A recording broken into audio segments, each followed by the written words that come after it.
Ya wahai Nabi, kenapa engkau haramkan apa yang dihalalkan Allah hanya karena ingin keriduan istri-istri?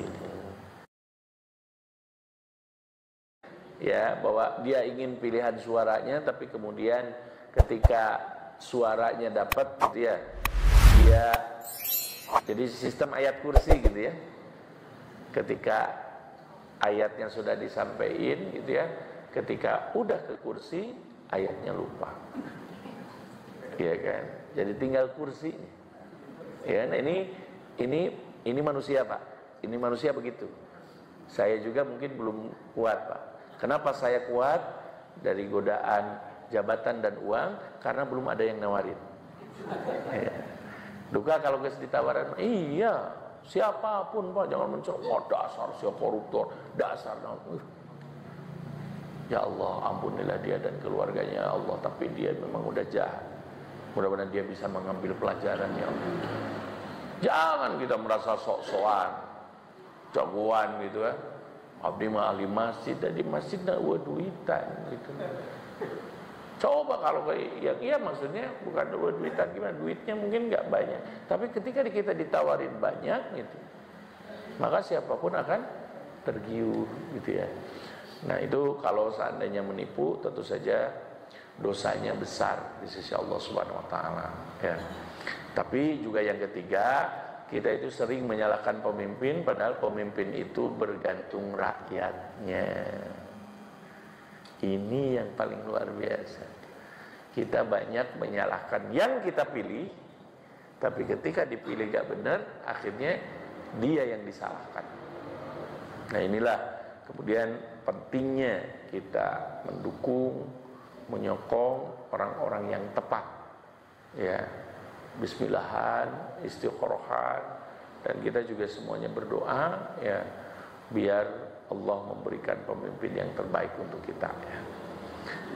Kemudian wahamalad durrah wa adaba biha, dan beliau ini memikul gandum langsung ya ketika ada yang kelaparan.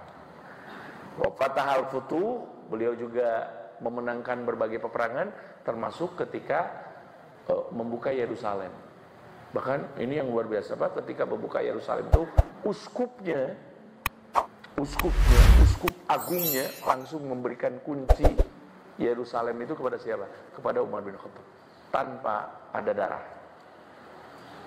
Ini saking harismanya gitu. Harismanya luar biasa. Sampai terdengar akhlak Umar itu.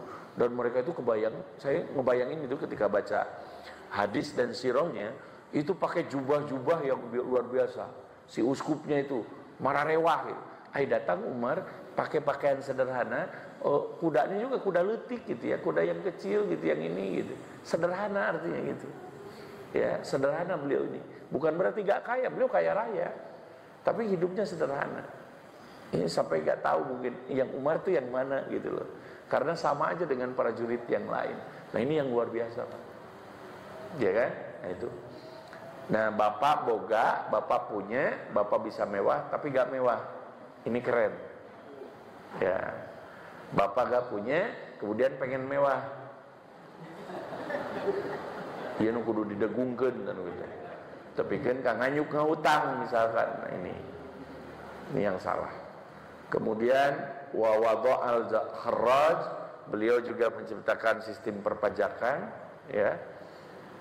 Terutama ketika menaklukkan daerah-daerah, dan wa masarul amsar, beliau banyak membuka negeri-negeri. Kemudian juga beliau haji dengan istri Nabi SAW ya. Kemudian mengangkat kudot itu para jaksa.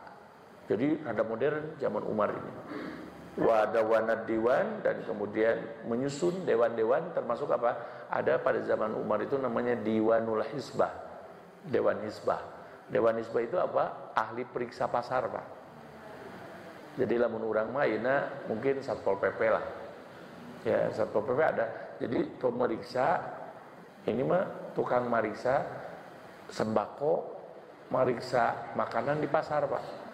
harga putih sabaraha, harga jengkol sabaraha, terus ada penipuan nggak, ada diangkat nggak, ditimbun nggak, solarnya ditimbun nggak, itu ada. Ya, namanya Dewan Nisbah, Dewan Pertimbangan Pasar, gitu ya, Dewan Pertimbangan Ekonomi. Nah ini yang sangat luar biasa Bapak Ibu sekalian, sehingga menjadikan Umar bin Khattab menjadi orang yang sangat mulia di sisi Allah dan Rasulnya. Apa saja fatwa Umar yang sesuai dengan Allah Subhanahu wa taala, di antaranya adalah beliau sendiri mengatakan wafaqtu rabbi azza wa jalla fi thalasin. Aku itu selalu sesuai dengan wahyu Tuhanku ya dalam 3 perkara. Yang pertama, ya Rasulullah lawit takhadna min maqami Ibrahim musalla, ya Allah, ya Rasulullah, seandainya makom Ibrahim itu dijadikan tempat sholat, ya kan, dalam umroh dan haji, itu kebijakan Umar. Awalnya sebelum datang Al-Quran, akhirnya turunlah ayat wattakhidhu min maqami Ibrahim musalla. Yang pertama. Kemudian yang kedua, ya Rasulullah, inna nisa'aka yadkhulu alaina al-bar wal fajir. Wahai Rasulullah, istri-istrimu itu kadang-kadang didatangi oleh orang baik dan orang durhaka, oleh ahli ibadah dan ahli maksiat. Falau amar tahunna ayah tajibna. Alangkah bagusnya kalau istri-istri Anda itu dibedakan dengan istri yang lain. Jadi pakai hijab. Akhirnya turunlah ayat hijab. Itu dari Umar. Ya. Kemudian yang ketiga, Umar juga bersama dengan Rasulullah dalam cemburu ketika ada kesalahpahaman antara Hafsah dan Aisyah ya, dalam kasus Zainab, dalam kasus madu deh Pak. Jadi udah makan madu di rumah Zainab dan kemudian keambek gitu ya sama Aisyah dan Hafsah gitu, sehingga yang sengit madu, bukannya madu itu ada di rumah kami gitu ya. Udah madu apa, madu gue minta ke sana gitu ya. Dan kecemburuan ini sampai rada dahsyat gitu ya. Sampai Rasulullah juga hampir terbawa emosi, akhirnya udah mulai hari ini haram hukumnya madu. Ya kan? Haram hukumnya madu gitu. Jadi inilah teguran datang dari Allah, ya ayuhan nabi lima tuharrimu ma ahallallahu laka tabtagi mardata azwajik. Ya wahai Nabi, kenapa engkau haramkan apa yang dihalalkan Allah hanya karena ingin keriduan istri-istri. Ya, nah ini madunya hilang, tapi susisnya banyak di kita gitu ya. Nah itu yang takut istri karena udahlah mal ngusep deh haram gitu ya. Misalkan tidak boleh, ya tidak boleh seperti itu.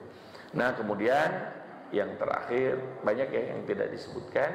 Yang jelas yang terakhir, waktu kasus mau menyolatkan orang munafik itu yang sudah menyebar hoax tentang keluarga Rasulullah SAW, akhirnya Nabi itu mau menyolatkan untuk memintakan ampun. Udah disakiti coba Nabi, udah disakiti. Nabi itu si putranya Abdullah bin Ubay bin Salul yang munafik ini, yang suka menghasut keluarga Rasulullah, yang suka membenci Rasulullah dan menampakkan baik sebagai seorang muslim di depan Rasulullah, tapi hatena nonggongan. Itu ketika meninggal, ya ketika mati, anaknya diutus diminta jubah Rasulullah untuk jadi kain kafannya. Apakah diberikan? Diberikan oleh Rasulullah. Kemudian yang kedua, ingin disolatkan langsung oleh Rasulullah. Ketika pas mau disolatkan, datang Rasulullah, jubahnya diberikan, sholatnya juga dipimpin. Nah ketika mau memimpin, ditarik jubahnya sama Umar bin Khattab. Nah ini yang dibesar-besarkan nih oleh orang Syiah, ini yang dibesar-besarkan, ditarik jubahnya oleh Rasulullah. Jangan, kenapa? Umar bin Khattab merasakan sakitnya Rasulullah merasakan hatinya itu sakit ketika Rasulullah disakiti oleh orang itu. Dan bukan hanya karena dendam, ini karena karena pikiran beliau yang sangat luar biasa. Kata Umar sambil Sambil narik jubahnya, beliau mengatakan, kau minta ampun atau tidak pun tetap tidak akan diampuni Allah. Gitu sama Rasulullah. Siapa yang memberikan fatwa? Umar bin Khattab. Akhirnya kata Umar, udah, kalau anda mau nyalakan, sholatkan saja. Jadi bukan ngambek kan Rasul atau begitu mak geus ulah dihampura itu maksudnya. Tapi karena ini Rasul juga gak salah, karena kelembutan hati yang luar biasa, Rasul udah memaafkan. Geus atulah. Antep penuh gitu mah. Muncul ibu-ibu, saya tak masuk itu.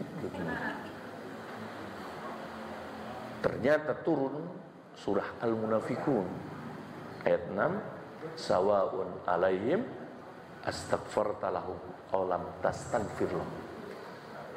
Sama saja wahai Muhammad, kamu menyolatkan atau tidak, memohonkan ampun atau tidak, dia tidak akan diampuni. Jadi siapa yang benar?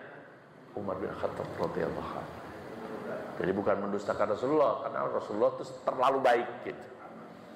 Terlalu baik. Dan Umar itu ngambek tuh karena sayang sama Rasul. Nyeri urang mah gitu. Rasul geus dikitu-kitu baheula gitu.